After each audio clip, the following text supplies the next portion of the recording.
যখন কোনো ব্যক্তি কবর জিয়ারত করতে যায় তখন আল্লাহ তাআলা আসমান থেকে সেই মৃত ব্যক্তির রূহকে আবার কবরের মধ্যে পাঠিয়ে দেন।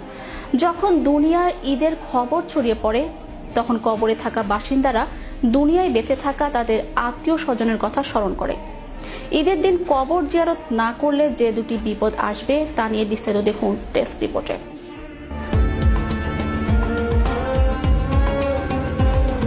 যখন কোনো ব্যক্তি কবর জিয়ারত করতে যায় তখন আল্লাহ তাআলা আসমান থেকে সেই মৃত ব্যক্তির রূহকে আবার কবরের মধ্যে পাঠিয়ে দেন। যখন দুনিয়ায় ঈদের খবর ছড়িয়ে পড়ে তখন কবরে থাকা বাসিন্দারা দুনিয়ায় বেঁচে থাকা তাদের আত্মীয় স্বজনের কথা স্মরণ করে, আর তারা কবর থেকে যেন বলতে থাকে, আমরা দুনিয়ার জীবনে যে ঈদগুলো করেছি, আমাদের আত্মীয়রা আমাদের রেখে যাওয়া সম্পদ ভোগ করছে, আমাদের বংশধররা কত আরামে আছে, আমরা কত কষ্ট করে হালাল হারামের পরোয়া না করে কত কিছুর পেছনে ছুটেছি, আজ আমরা সেই সব নিয়ে কবরের অন্ধকারে শুয়ে আছি। অথচ আমাদের মৃত্যুর পর আমাদের কোনো বন্ধু অন্তত একটি ছোটখাটো নেক আমল করেও তার সওয়াব আমাদের জন্য পাঠায় না।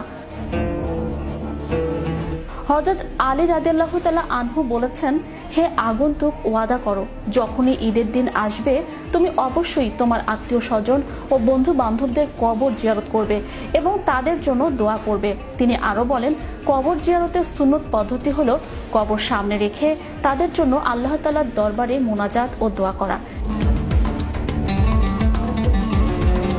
এক ব্যক্তি জিজ্ঞাসা করলেন, হে আলী, যদি কেউ ঈদের প্রথম দিন কবরস্থানে যাওয়ার সুযোগ না পায় তবে কি করবে?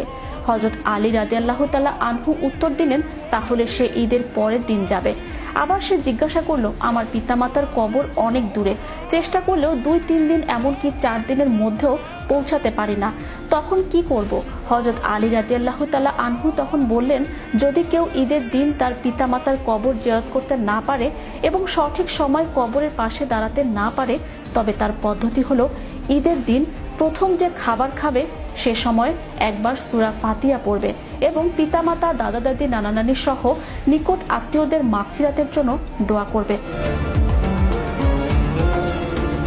এরপর তিনি আরো সতর্ক করে বলেন, যদি ঈদের আনন্দে তুমি তাদের জন্য দোয়া করার কথা ভুলে যাও, কবর জিয়ারতের কথাও ভুলে যাও, তাহলে 2 ধরনের বিপদ আসবে। আর তুমি যদি তাদেরকে স্মরণ করতেও ভুলে যাও এবং অন্তত একবারের জন্য দোয়া না করো তবে তোমার নিজের দোয়াও আল্লাহ তাআলা কবুল করবেন না। যারা কবরবাসীদের জন্য আন্তরিকভাবে দোয়া করে আল্লাহ তাআলা ফেরেশতাদেরকে হুকুম দেন তারা ওই জিয়ারতের জন্য দোয়া করুক, আর ফেরেশতাদের দোয়া আল্লাহ তাআলা বিফল করেন না, সঙ্গে সঙ্গে কবুল করে নেন।